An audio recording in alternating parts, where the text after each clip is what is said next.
Why is that? Because of what I've done. See, if you'll look at your life today and you'll ask yourself, where am I? Where are you today? Where are you in your journey to becoming more like Christ? Why are you where you are? Well, ask yourself this question: what have I been doing? And that'll tell you why you're where you are. Because what you're doing will put you in the place that you're at. And the truth is, even though we don't like to admit it, a lot of us are where we are because that's exactly where we decided to be. I understand there's circumstances that are beyond our control many times. There's health issues that we have, they're beyond our control. But I'm talking about spiritually speaking, no matter what, we're where we're at spiritually because that's where we've chosen to be. And friends, if we're going to put our strength toward God, that means sometimes we have to stop investing our efforts into toxic and ungodly relationships.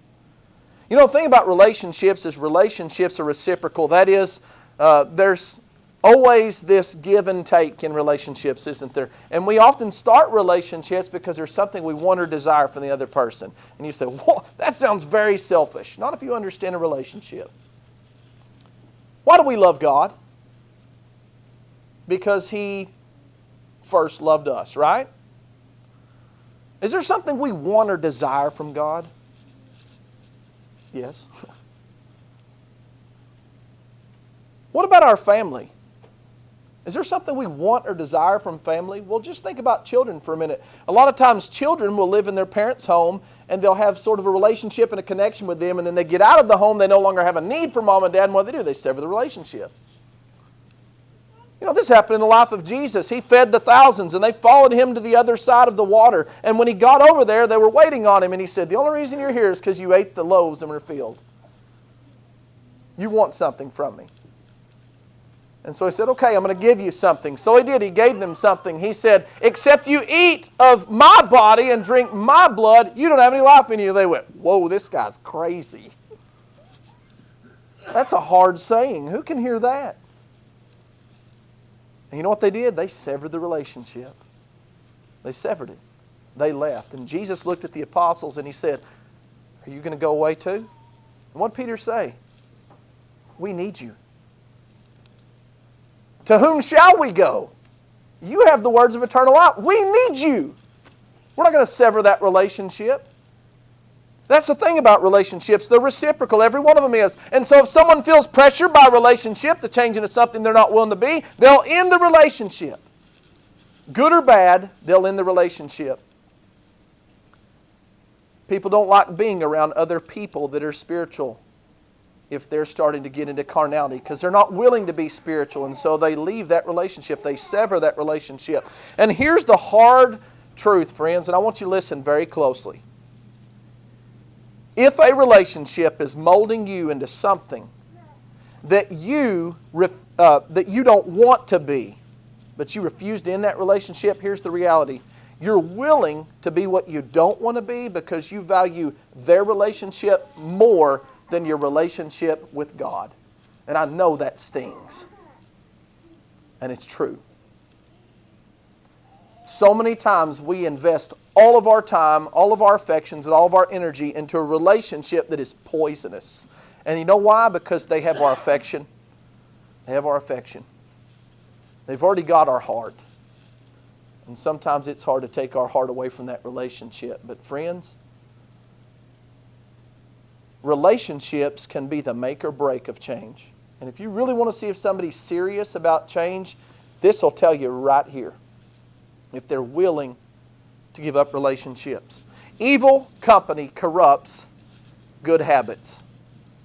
No man lives to himself and no man dies to himself. We don't live inside of a bubble. We can't be shielded from the influence of others. And the relationships that we're in and that we have in our life, they will mold us and shape us into the person we are willing to be. I want you to think about your closest friends right now, your closest relationships, and look at those relationships because those will give you an indication of who you want to be and who you're willing to be. They represent who you're willing to be. You know, this works both ways, though. That's the interesting thing. Proverbs 13:20 says, "He who walks with wise men will be wise, but the companion of fools will be destroyed." And so maybe you've been having a lot of trouble with change. Well, I want to give you a little bit of biblical advice here. Find somebody that you see that's already living the change that you want to live and have a relationship with them. See, you thought I'd just like to talk to y'all and see y'all. I need you. I need you in my life. I need people that are already living the change that I want to live. And by having a relationship with them, you know what? I learn how to live that change. Why? Because relationships are reciprocal. Make friends with people who you see that you want to be like.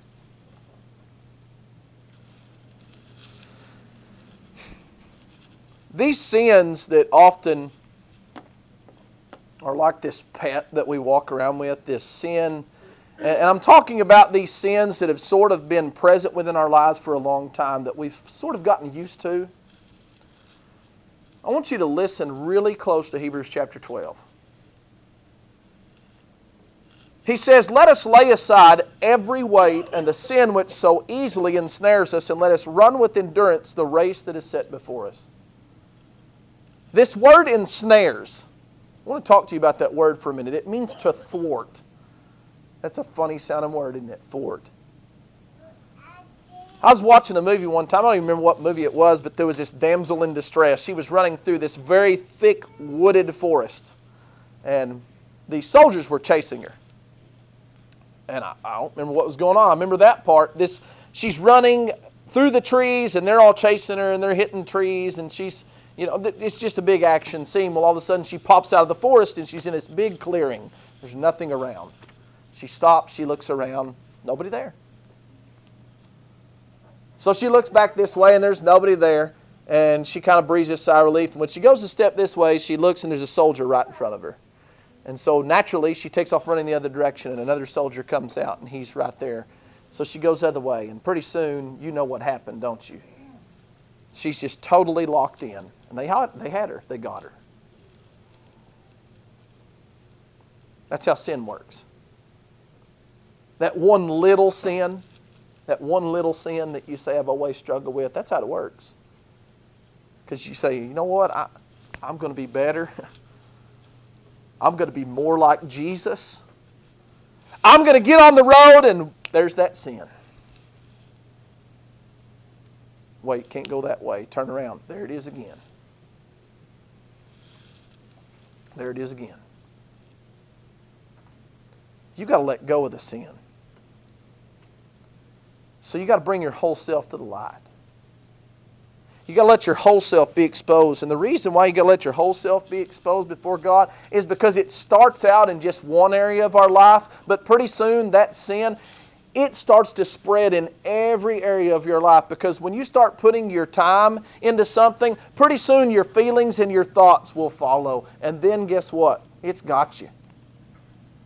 It's got you. Hook, line, and sinker. It's got you.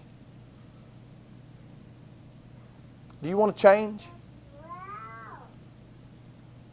Tell you where to start. Come to the light. Come to Jesus Christ. And confess those sins to Him. And get on the road to change. Friends, we offer the invitation of Jesus Christ right now. If there's something you've been hiding in the darkness that you want to bring to the light so that you can get on that road, this is the opportunity for you to do that right now at this time. Come, let us help you as we stand and we sing.